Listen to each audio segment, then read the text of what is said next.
Go again.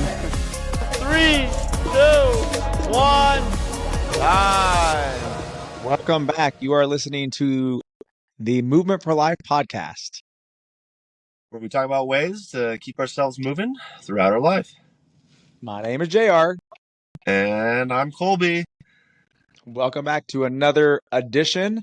It is the day after the LA Marathon, March 18th. We're filming this. So we're going to talk about that. We're going to talk about the Open and kind of get a recap on what has happened the last 3 weeks.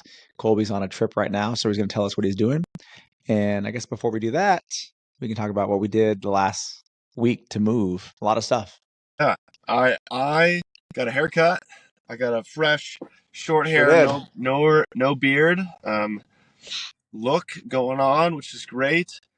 Last week, because I knew what Friday, Saturday, Sunday, Monday, Tuesday, Wednesday was going to look like this week, I actually didn't do anything last week. I did a light 20 minutes of monostructural work on Monday of last week, and that was the only time that I actually worked out until Friday night. And Friday night, I did the CrossFit Games 24.3, that final workout.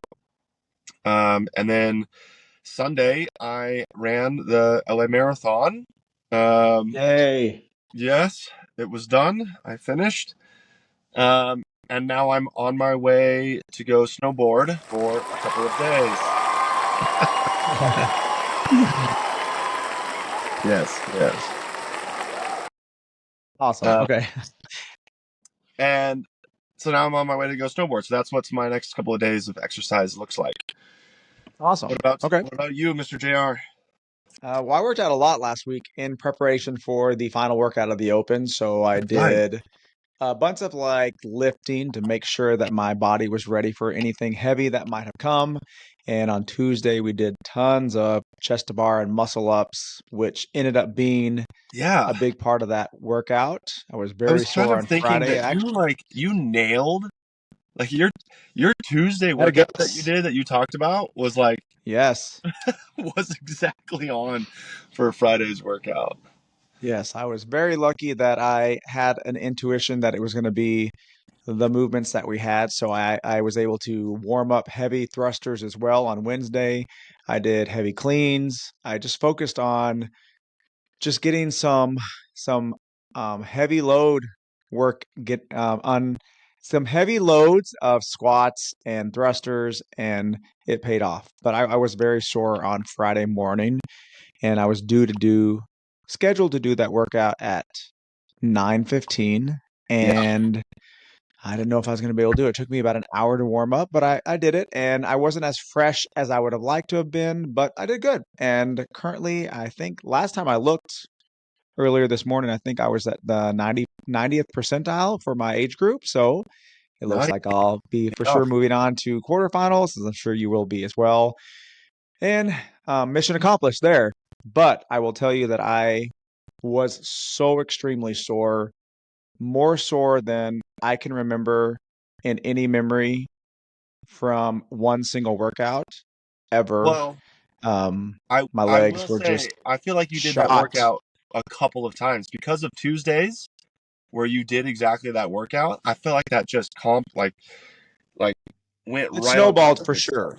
Yeah. I mean, I will say when I got to the gym on Friday morning, I coached the 6 and 7 a.m. and then I had 8 o'clock hour to warm up. My legs felt fine. Like we did a lot of box jump overs and box jumps, tall box jumps as well on Wednesday. We didn't do thrusters. I warmed up thrusters on Wednesday, though I did predict that the workout would be thrusters, chest to bar, and bar muscle ups. We didn't put that all together. My upper body was extremely sore. Like I couldn't even hang from a bar when I was coaching on Thursday. Like my lats were shot, but after I warmed up, I was fine. It was my legs that got that extreme soreness on Saturday, on Sunday. So as a result, I had to pull out of the marathon and I was not able to do it. And we're going to talk more about making the correct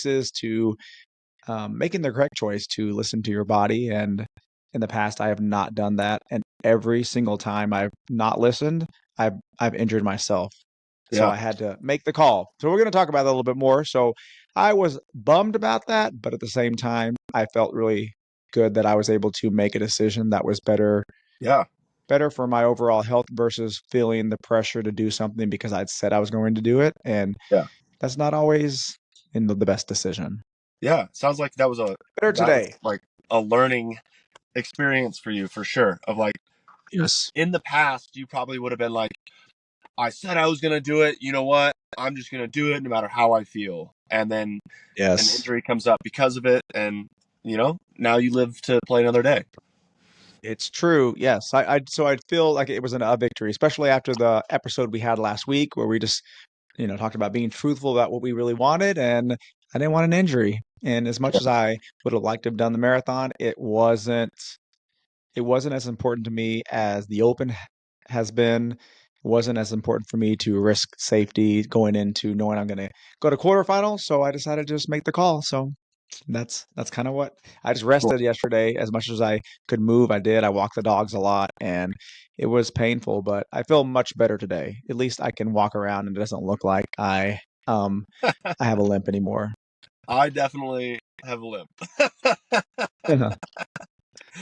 All right. Well, before we talk about marathon stuff, I want to kind of do a recap on the Open, and I want to hear some stuff from you because you have a awesome, unique perspective than probably I don't know anybody else who works at 3 different gym spaces. Yeah. And so you have a very unique opportunity to kind of see how 3 different spaces, how the weeks go, how they run the Open. What are some of your favorite memories from the past 3 weeks? What is like an athlete performance that you felt like was super memorable? And then what was maybe some sort of dialogue that you had within the gym community that you thought was super cool or unique? The Yeah. Open is my absolute favorite part of the year. I love it, but it is emotionally draining. And after 3 months, it felt like 3 months, you guys. After 3 weeks of all the long Fridays, I get up. I have a 6, 7, and an 8 o'clock class at Horsepower. I have a noon class at Crosstown, and then I come to Oxnard and have 4 classes, or what equals 4 class periods for 4 hours. So it's a lot of people, and I think probably the most special thing is that there's a common theme with each place, and that's just the support that the community has for one another and each person. It doesn't matter where you go, every CrossFit community, they come together and they're supporting every single person, not just the highest level athlete. It's the lower level athletes, the newer athletes, the less experienced ones who usually get the most cheers because what they're doing is kind of over exceeding what their own expectations are.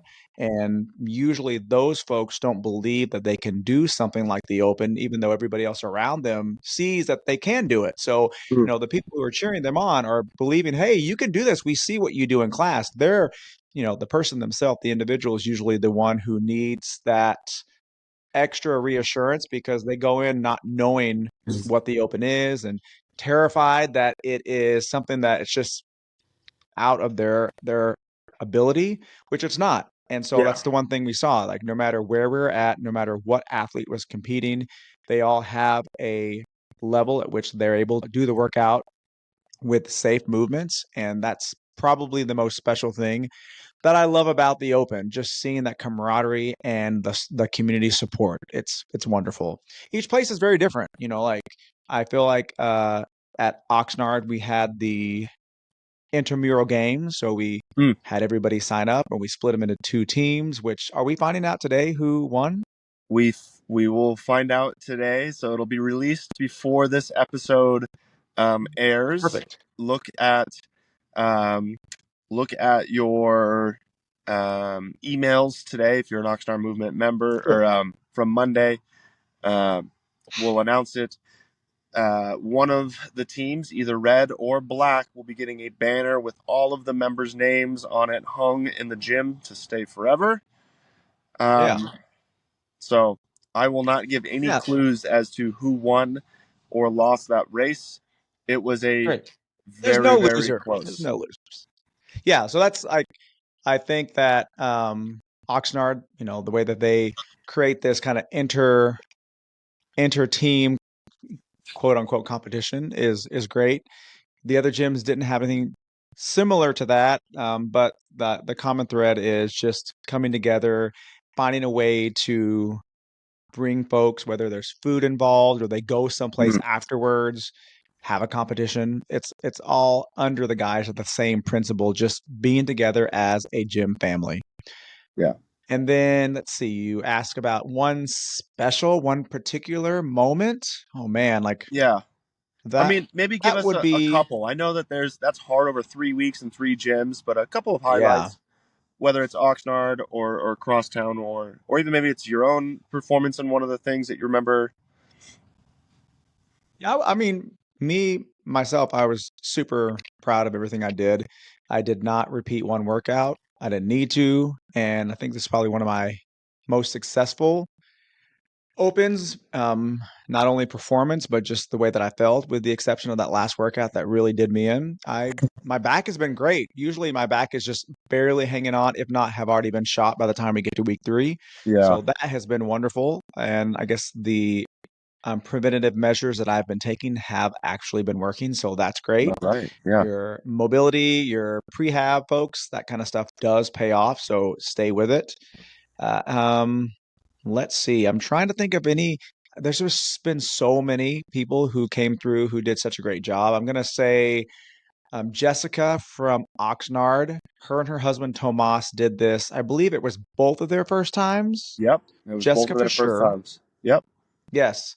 And just seeing somebody so sure that they can't do it and they're not going to sign up, going from that to, okay, maybe I will do it. Okay, JR beat me down. I'm going to sign up, to the conversation I had with her yesterday that she absolutely would do it again and she would do it during the Friday Night Lights next year. Yes. Is That's wonderful. That's the kind of thing we want, because even though they're doing the same workout that they would be doing Friday morning, it is more stressful and it's more nerve-wracking to do it Friday evening at the Friday Night Lights because of the way the gym is set up and the atmosphere. So I understand that somebody is going to be a Yeah. little nervous about jumping right in and doing it in front of everybody if you're not that kind of person who wants to put themselves out there like that.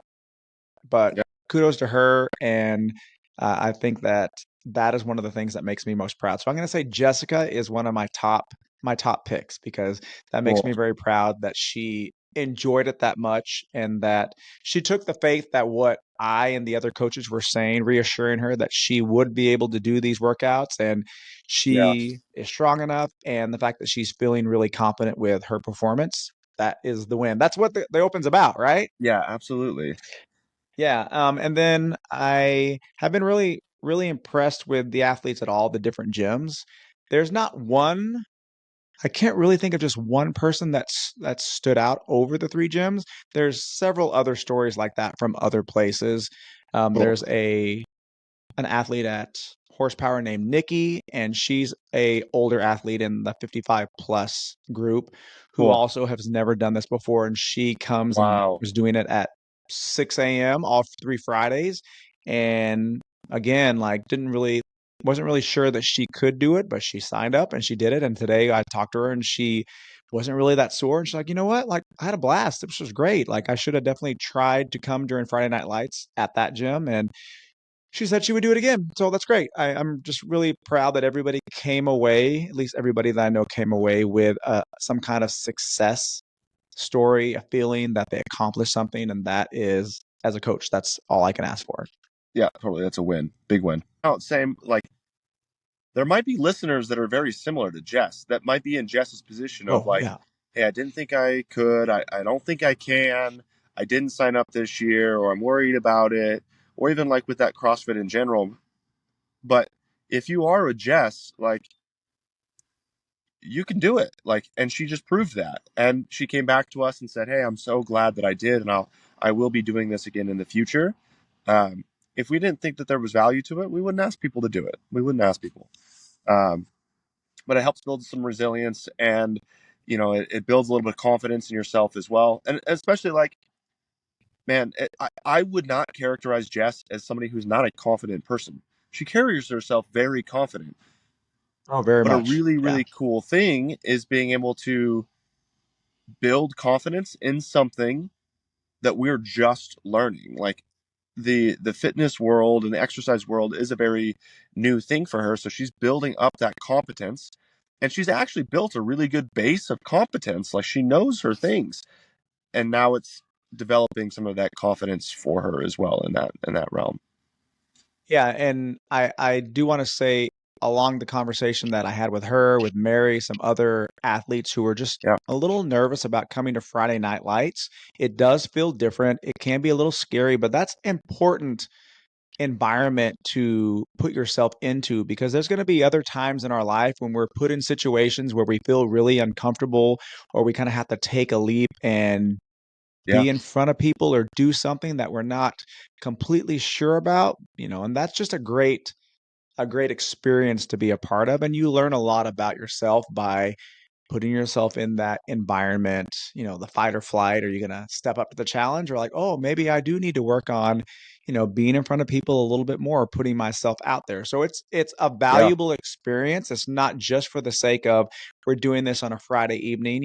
It's building community, yes, but it also is an important lesson that we can all benefit from Yeah. just to kind of see how our body reacts, our mind reacts to being put in that situation. And though it Yeah. feels like every single person in that room is looking at you, there's usually like 6, 8 more people in that group that people are just like looking at you for a moment and the next person. And it's not necessarily like all spotlight on you, though it feels like that. All right, if you guys are like me, you carry a lot of shit to the gym. I like to take my rope. I like an extra pair of socks to change into after I work out. I like to have a snack because that's super important. A toiletry bag. Man, there's just so much in my bag. And for a long time, I really struggled with keeping all of that separated or trying to find something easily. Not anymore because the best boss in the world, Colby, bought me a Haven athletic bag. And let me tell you about this bag. It has lots of different compartments, even a little ventilated area at the bottom where you can either put your stinky shoes or maybe sweaty clothes. And it's great to not have those mixed in with all of your other stuff. We are able to give you guys $40 off your purchase. If you go to the show notes, there's a link. Haven Athletic. Purchase your bag today. Well, let's Well, talk about the marathon. So yeah, let's do you that. you you did this yesterday. You Yes. had previously stated that what was your goal time? I'm not sure. You did say that you were kind of looking at doing what is like a 10.5 minute mile or something, and you had an overall goal. Talk about what you had thought you might be able to do versus what you did do and just the general experience. Yeah. So I thought, the only two other runs that I had done was a half marathon in December, and I think my time was like 2:12 for that. And then I did 18 miles sometime in January with the others that ran with me. And I think I was at like a 10:35 pace for those 16 miles or for those 18 miles. And with that, I was kind of like, well, I don't really know. I don't know if I should have some sort of expectation for what I should be able to do. So I kind of just thought, I just want to be able to finish. Maybe I try to hold a similar pace as to what I was doing in that 16 or that 18 miles and hold on to it. And then a couple of weeks ago, Carlos was like, hey, Maria and I just did the Ventura Marathon. Um, and we finished it in like just under 4 hours and 30 minutes. Like I think they said like 4:27. And I was like, well, do you think that that's a good goal for me? And he's like, yeah, I think that would be like a really solid goal. And so I kind of put it in my head of like, okay, like maybe a 4:30 is something that we can do or I can do. And then the night before, I actually didn't look at it until then. And the night before, I was like, well, what's a 4:30 pace? Like, what do I need to be holding to do a 4:30? Let me see if I can guess, if I can remember right. A 4:30 pace is going to be somewhere around, it's like 12:20, right? A minute? You mean per mile? Yeah, per mile. A 4 hour and 30-minute marathon is a 10 minutes and 17 seconds per mile. Oh, okay. So that was faster than we had run or what I had thought Yeah. was going to be doable. And I had already committed. I said, Maddie, she's been training for this. I want to run with you because I haven't been doing anything. And I don't want to go out and start running an 8-minute mile and then get 10 miles in and be like, I can't run another Right. mile. So I said, Maddie, I'm going to run with you the entire time. And the morning of, she was like, okay, I'm going to try to keep like close to a 10-minute mile for those first 5 or 6 miles. And I was like, you think that's going to be too fast? She goes, I'm thinking we'll slow down to that 10:30, 10:40 range around mile 10, 12, 14, and then we'll stay on that pace. I said, okay, sounds like a plan. And it was an early morning. Oh man, I was already sore on Saturday from the open workout. All Wake right. up time was 2:30 in the morning on Sunday morning. We got to the shuttle at 4 o'clock in the morning to shuttle us to the start line, and then we did like bag drop at like 5:30, which meant we were just in running gear at 5:30 until 7 o'clock. And it was All right. so cold. I was so cold Yeah. waiting there in the morning. Um, but when we started running, we kicked it right off. There was a lot of downhill at the beginning, so we kicked it right off with like several 10-minute miles. And both Maddie and I were like, wow, we feel really good. There's adrenaline. There's lots of people. Like it felt Right. immediately, we're like, this is going faster than what training run was. This is going, you know, I feel better. There's more energy. It's way different. Like just being in the nerves, basically just like on Friday Night Lights, right? Like Sure. training runs feel very different than like the race day. I was like excited. I was pumped up. Then we got to see Kira around mile like 12, or 13. Well, I will say something that I think saved me was I took 4 Advil the night before and 4 Advil the morning of the race, You which was love your eight Advil. 8 Advil, which I think was the limit on Advil. I think you can maybe take 10 in a day, and so I was Advilled up. Maybe that also contributed to why I felt so good on those first couple miles. And filled up waters. We like lots of hydration, lots of food. Like every 30, 40 minutes, basically every 4 miles, we had some Yeah. sort of food, some sort of water, some sort of food, some sort of water. And we cruised through my the halfway point, and we were at like 2:12 or 2:13 for the half marathon, Okay. which we felt good about. And then we cruised through the 16-mile point, the 18-mile point. I was like, this is now farther than I've ever run before. We cruised through the 20-mile point, which was longer than she had ever run before. And at the 20-mile point, Maddie was starting to be like, all right, I'm not going any faster. Like this pace is my pace. And I'm like, all right, Right. when we get to mile whatever, we're going to speed up. And she goes, no, I'm going to stay at this pace and I'm going to finish at this pace. And in my head, I'm thinking like, oh, I'm going to feel good for 6 more miles. And, Yeah. and No.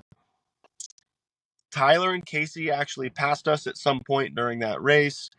Okay. But we stayed right on our pacing of under 10:17 per mile. And then at mile 23, we had stayed consistent. And I said, you know what? I'm gonna go for it. I'm gonna speed up. I'm gonna see if I can make up some time and see if I can get under 4:30 on the pace. So I sped Okay. up to what was like an 8:30 or 8:40 mile for the Wow. last couple of miles.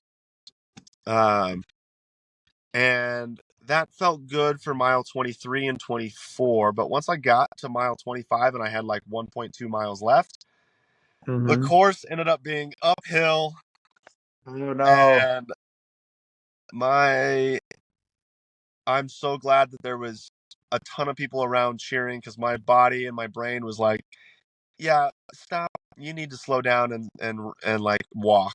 And everyone was like, you got Right. this. And I'm like, I got this. My legs were hurting, my knees were hurting. Um, Oh no. but finished crossed the finish line at like 4:32:50 something. So very, very, very close to finishing under that 4:30 mark. My Garmin says All that I right. actually ran 26.5 miles, but on the course that they had laid out, it was 26.2. Sure. And so that was that was it. I felt super accomplished. Casey, Tyler, and Maddie all finished like within 5 minutes of each other. From me That's to great. Maddie was all within 5 minutes. We were all really, really close. I think Lorenzo was just behind us as well. Um, so I felt really good about it. LA's a nightmare. It's really hard to get around anywhere, so leaving was a big pain in the butt. But Oh, I bet. uh, that was kind of some of my experience of race day stuff. I don't think that I'll ever. I don't think I'll do it again though. I think That was my next question. I think one marathon is enough. If I was to do another one, it would only be in the form of an Ironman. I think that's one of the Hmm. things that I have on my long-term bucket list of things to do is an Ironman, which is like a 2 mile swim, 112-mile bike, and a marathon. Um, Yeah. I don't think I would ever do just another marathon, but I was like, I feel like I want to make sure that I can do my body can complete a marathon before I even try something like an Ironman. Yeah. Um, but yeah, Congratulations. That's awesome. I also would very highly suggest um, training. I think not training What? was a rough Huh? idea. Excuse me. Um, training was Excuse me. not training was a rough idea, and to say that I didn't train is like a little bit of a. I think training running is a good idea. Um, I Yes. did train CrossFit, right? I worked out 1 to 2 hours a day, 3 maybe 4 days a week. So I was doing things, um, but I wasn't necessarily running. Um, so I didn't feel like my conditioning was really that bad, but it was definitely like my joints. My joints were like, hey, we've never done something like this. So Right. I think that when someone's in really good shape, you are really in good shape that you can absolutely do something like this. You have the mental fortitude as well. It's what yeah, comes afterwards. Like, are you really risking injury? Like, what's the recovery process going to be like? What yeah, things, ailments are going to result because you didn't actually train? Your yeah, body's not used to putting that much mileage on at one time. That's always what I get worried about. And um, I'm sure you'll be fine. Like you're young enough, you're gonna bounce back, but it's not something I would ever recommend anybody doing. And you haven't recommended that either. You've said that this is yeah. something you're gonna do. So Um, yeah, yeah, I think recover like immediately. That was my first thought, and I think I said in our group text with our other marathoners was the difference probably between everybody else who did train and me is I'm going to suffer through the rest of this week while everyone else will probably feel fine after a day or two. Um, right. but I was very intentional about post race fuel. I got some carbohydrates back in me. I got some proteins back in me. I got some ice on my knees almost pretty quickly. I did an ice bath last night, and I did a lot of movement and stretching in the last 24 hours as well. Like Good. making sure that I'm actually getting blood flow in my knees, making sure I'm actually getting blood flow in my ankles, because I know that in order to recover from something like that, like I've got to be doing some sort of movement. So And you're gonna have to actually you could be extra careful because now you're gonna spend 2 days snowboarding. So yes, the way you're falling and the things that you're doing now as a result of that, you gotta be more aware of what you just put your body through. So make yeah, good life choices here. yeah, and luckily. I'm a beginner snowboarder, and I'm very aware that I'm a beginner snowboarder. So I probably will not be doing anything crazy. Like I will be Yeah. bunny hill, green slopes, type of thing, because I have zero competence or confidence in the snow world for sure. So Yeah. um, Awesome. Congratulations. That's your first marathon. You will always remember it. It could be your I last will one too, definitely but remember you it. will always remember it. First and Yes. last, yes. So tell us. I want to know a little bit. We'll finish up with kind of this. Is like, we had talked about this for a couple of months. Of we were going to run this together. There was a group, and you had Right. been training for it. You had been working Yes. up mileage week after week, and in my opinion, I think you were going to be way faster than the rest of us. You were great paces. You were super solid, and game time comes around, and we made a decision. Well, not me, me. You made a Right. decision of, um, you know what, this is not going to be a good thing for me, even though I do want to do this. I think that it's going to be a better decision for me to sit out. So tell us a little Right. bit about that and kind of um, why we feel like that was a good, or why you feel like that was a good decision. Clarity, my husband and I made that decision. He was as much a part of that, wanting to make sure that I did not injure myself. I am known for having an internal thought process. Maybe you shouldn't do this. This probably isn't a good idea. And I say, you know what? I'm not going to be a puss. I'm going to do this. And I always get injured. Mm, And it's never something small at that moment. It usually turns into something bigger where I break my foot or I blow my back out and I have disc bulges and I have nerve damage. So I wanted to be really aware. And we had just come off a episode where last week we talked about saying yes to things that we only really want to do. And though I wanted to do this marathon, I felt like I was really only saying yes to it because everybody else was doing it. And I want to be a part of everybody and, do things with you guys. But when it came down to really what was most important, running the marathon was not as important as me being healthy.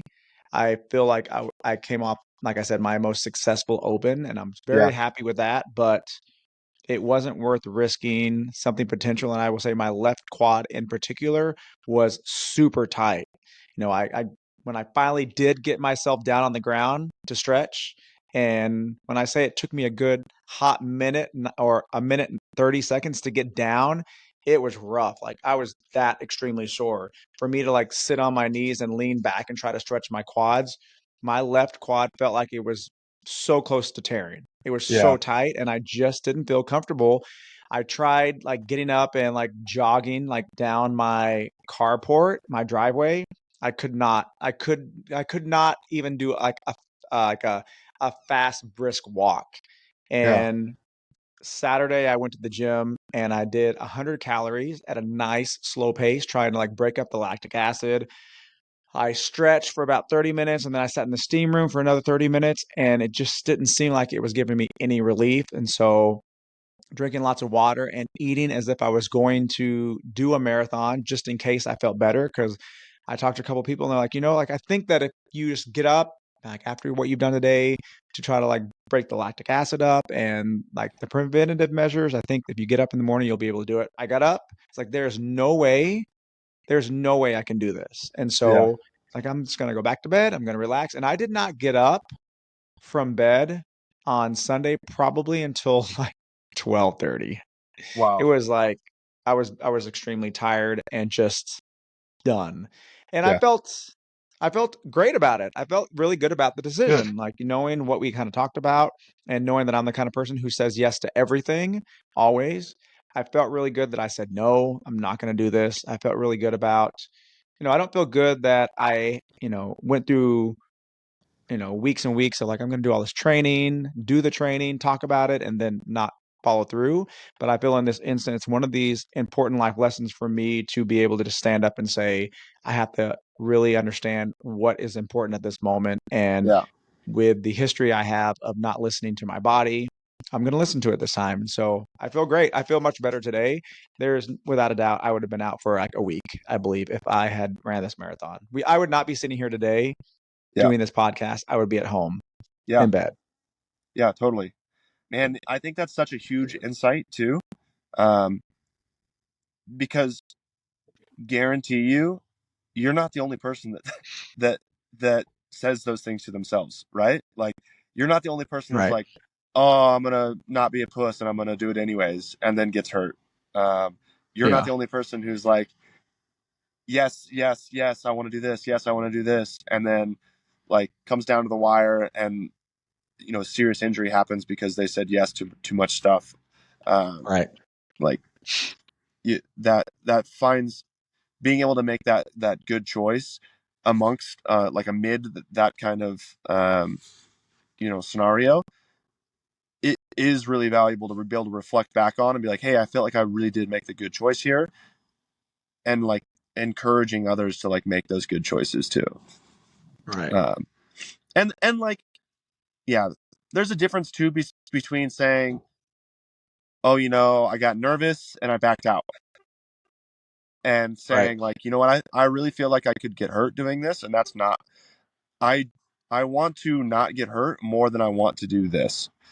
Right. And understanding those Well, things. I feel like if I had gone, I would have had to stop. I wouldn't have, I for sure would not have made it through 26 miles. Yeah. I could have forced myself to gone through the trouble of getting up early, being there waiting, and then have to bow out. Like at the most, I would have got through half the marathon. There's, like that's Yeah. just kind of, I knew what my capabilities were at that moment. And even in the past, I would have done that just to say, hey, I tried, I was there, and then still like resulted in an injury. So this was the much better situation for me. And I feel Awesome. really proud of the decision I made. Cool. Me too. I think that's a huge win. Huge win. Yes. Well, sweet. Do you have anything else that you want to share? I don't think so. I'm glad the Open is over, though it is my favorite Yes. part of the year. We are moving into quarterfinals, which will begin April 3rd.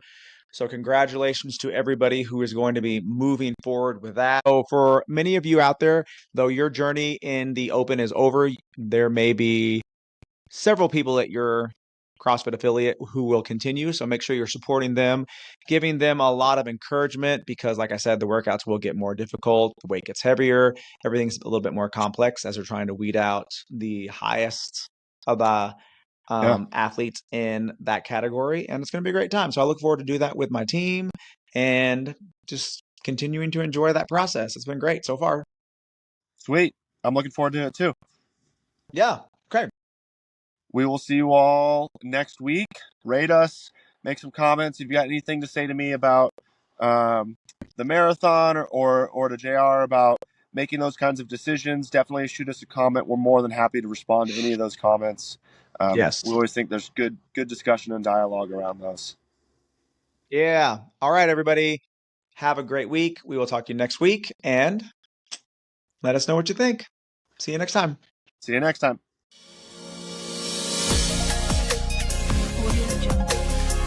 Emmanuel, that was so good. Go again. 3, 2, 1, time.